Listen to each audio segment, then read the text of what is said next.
I'm Michael. And I'm Liz. And this is our renovation story. There were a lot of points in the renovation where I wanted to throw up my hands and say, I'm done, I'm leaving, I'm going to a hotel. I cannot stress enough how much I do not recommend living through your own renovation. Was he positive during the whole renovation? Annoyingly positive through the whole renovation. It's true. I enjoyed the process a lot. You enjoy everything a lot. It's like being married to a golden retriever. That's the best way I could say it. The house had sort of some mid-century bones we wanted to bring to life, but we wanted to do it in our own way. So keeping a really airy, clean California aesthetic. And then you can see throughout the house, it's not so minimal like a mid-century. There's kind of these funky 70s elements with the plants, with the textures, with some of the carpets and the materials that we brought in. We wanted to bring in a little bit more color and a little bit more intentional clutter. We did not work with a designer for this, so I was doing a lot of the design. It's a lot of work. It was like making 75,000 decisions on top of like your already demanding job. I love that you can just see everything from the front door. You immediately not only see all of the house, but you see outside of the house and the pool. With the light outside and the open interior, it makes it feel a lot bigger than it actually is.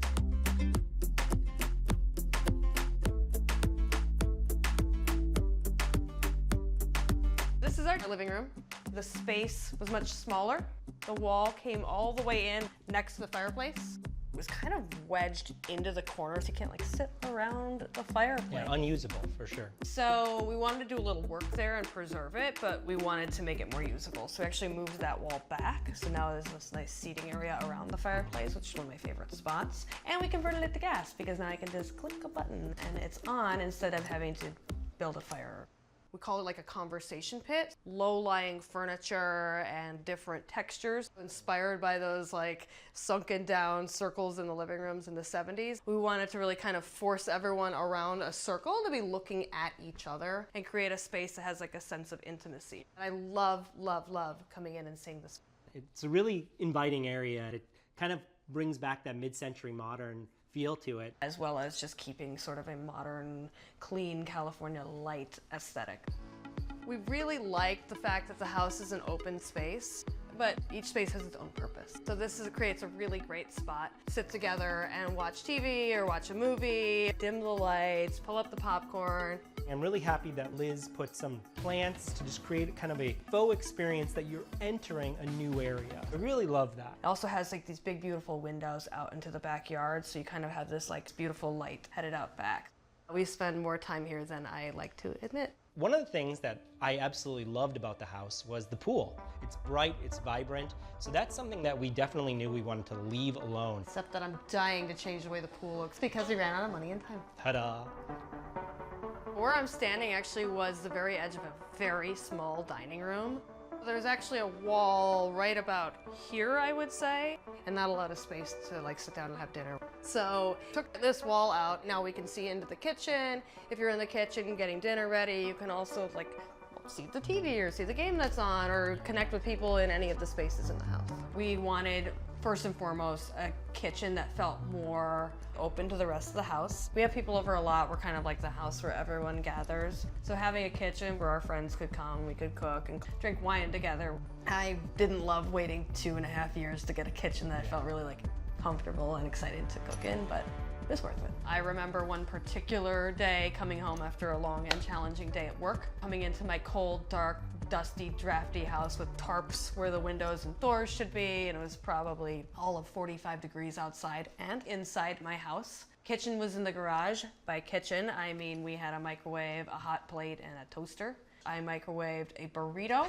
I walked back into the bedroom where I sat on the dog's bed and the burrito was still frozen in the middle. And I started crying because all I had to look forward to was finishing my frozen burrito, do the dish on the floor of the bathroom in the tub, go to bed in my cold house, wake up the next day and do this entire thing again. That was the moment where I just started to lose hope that we were ever gonna have a real house with windows and doors again. Which brings us to the kitchen. This is my favorite room in the whole house. Absolutely. The kitchen was small and walled off. So So it was like in the middle of the house, and the house is kind of a U around it. It's a little door on one side, so if you wanted to get in the kitchen, you had to go through the whole house and back. Everything floor to ceiling were these like blue tiles with grout in them. Grout. And no offense to all the tile lovers out there, I love me some tile, but not where I'm going to cook my food. Yeah. It just felt gross. It was gross. And I really love to cook, so. Kitchen has a lot of features I always wanted.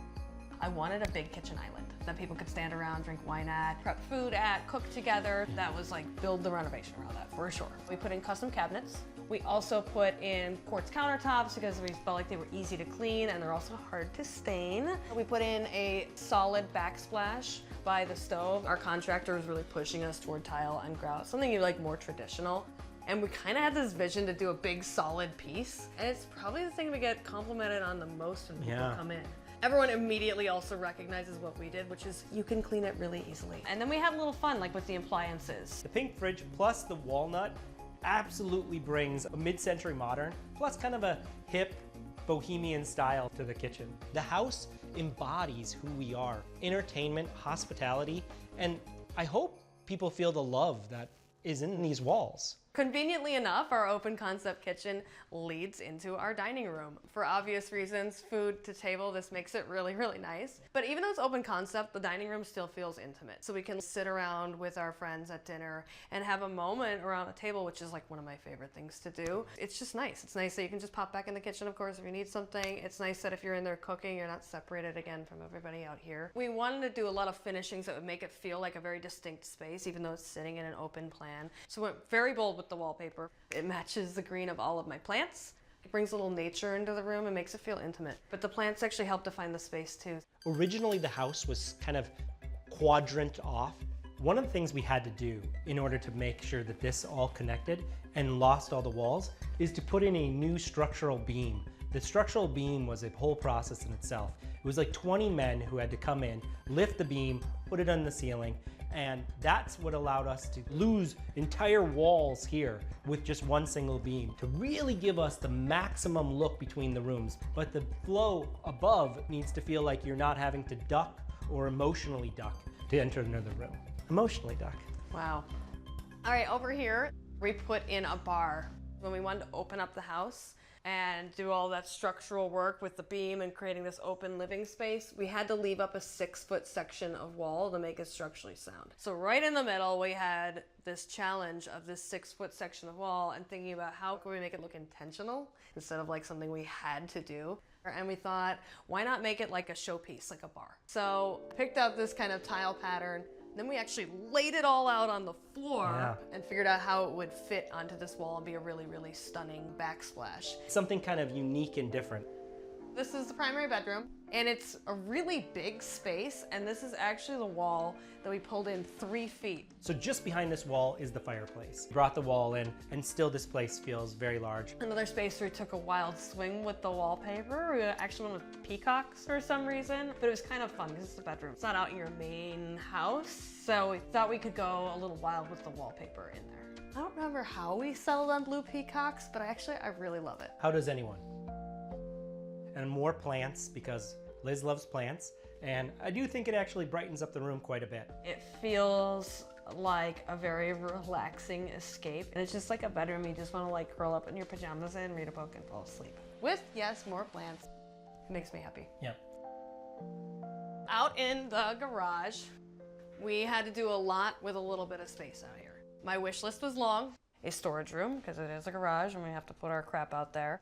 We work out a lot, so it had to be a gym. It had to have an office space. It's where we do our laundry. We needed an extra guest bedroom. So it's a Murphy bed that we actually installed. So for most of the time, it's a work from home space for someone who has a loud voice on calls early in the morning that we can just shut him out in the garage.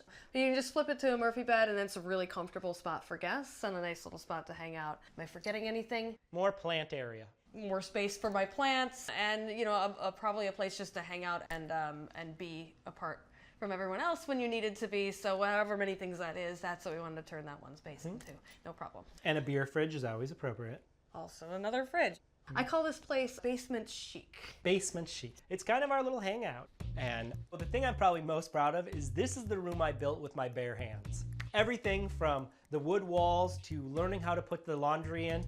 which thank you YouTube for teaching me, to putting in skylights. Everything from the drywall to installing the TV is something that I actually made. So over the course of 7 weeks, and really with the leadership of Liz, I kind of took the experiences that I learned from the house and actually did the garage kind of by myself. So that was really, really quite fun to be able to take the lessons of what was happening inside my house and apply them to the garage and make something that fit all her boxes. A lot of cuts, some tears, definitely some blood, but it was definitely worth it because I really take pride in it. This basement chic area that is kind of just original beyond original and allowed us to put our own personality to this garage. I know there's a saying that you should never renovate together if you value your marriage or something to that effect. But Mike and I actually line up mostly on design, aesthetic, and the important renovation choices. So like approaching it as a team makes all the difference. I would say this renovation actually brought us closer together. I'm just so happy that we were able to build this home together. And that's really special to me. Yeah, and seeing it like come to life over time. This house really like allows us to live the life we want.